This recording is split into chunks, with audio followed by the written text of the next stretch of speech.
फौजी अदालतों में सिविलियंस के ट्रायल के खिलाफ केस 28 अप्रैल तक मुलतवी। हम खबर आपको दे रहे हैं, सुप्रीम कोर्ट में फौजी अदालतों में सिविलियंस के ट्रायल के खिलाफ केस 28 अप्रैल तक मुलतवी। जस्टिस अमीनुद्दीन खान की सरबराही में 7 रुकनी आइनी बेंच ने केस की समाअत की। आपको बताएं कि वजारत दिफा के वकील ख्वाजा हारिफ के जवाब में दलाइल मुकम्मल हो गए। हम खबर आपको दे रहे हैं, फौजी अदालतों में सिविलियंस के ट्रायल के खिलाफ केस 28 अप्रैल तक मुलतवी।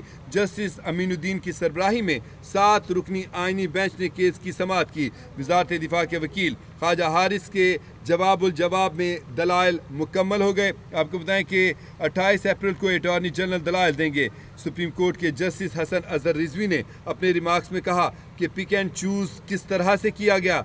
वकील वजारत दिफा ख्वाजा हारिस ने आइनी बेंच के रूबरू कहा कि पिक एंड चूज़ वाली बात नहीं है। ख्वाजा हारिस ने कहा कि जो जुर्म हो उसके मुताबिक देखा जाता है। ख्वाजा हारिस ने बताया कि केस नोयत के मुताबिक इज़दाद दहशतगर्दी अदालत या मिलिट्री कोर्ट में भेजा जाता है। जस्टिस मुसर्रत हिलाली ने अपने रिमार्क्स में कहा, यहाँ पर बात सिर्फ फोर्सेस के मेंबर को डिसिप्लिन में रखने के लिए है। जहाँ पर क्लियर हो कि ये सिर्फ मेंबर्स के लिए, वहाँ पर मज़ीद क्या होना है। जस्टिस हसन अजहर रिजवी ने अपने रिमार्क्स में कहा कि अगर कोई सिविलियन आर्मी इंस्टॉलेशंस पर हमला करता है तो उसका इससे क्या ताल्लुक़ है। जस्टिस नईम अख्तर अफगान ने रिमार्क दिए कि ये सिर्फ मेंबर्स के लिए है और अगर इसमें सिविलियन को लाना होता तो फिर इसमें अलग से लिखा जाता।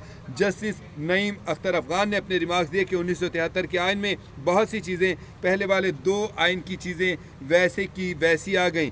जस्टिस नईम अख्तर अफगान ने अपने रिमार्क्स में कहा कि मार्शल लॉ अदवार में 1973 के आइन में बहुत सी चीज़ें शामिल की गईं। जस्टिस नईम अख्तर अफगान ने अपने रिमार्क्स में कहा कि आइनी तरमीम करके मार्शल लॉ अदवार की चीज़ें तब्दील करके 1973 के आइन को असल शक्ल में वापस लाया गया। जस्टिस नईम अख्तर अफगान ने दौरान समाअत अपने रिमार्क्स में कहा कि इसमें भी आर्मी एक्ट के हवाले चीज़ों को नहीं छेड़ा गया।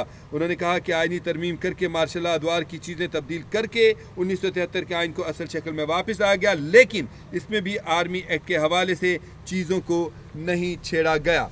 आपको बताएं कि सुप्रीम कोर्ट के आइनी बेंच ने फौजी अदालतों में सिविलियंस के ट्रायल के खिलाफ केस की समाअत 28 अप्रैल तक मुलतवी कर दी।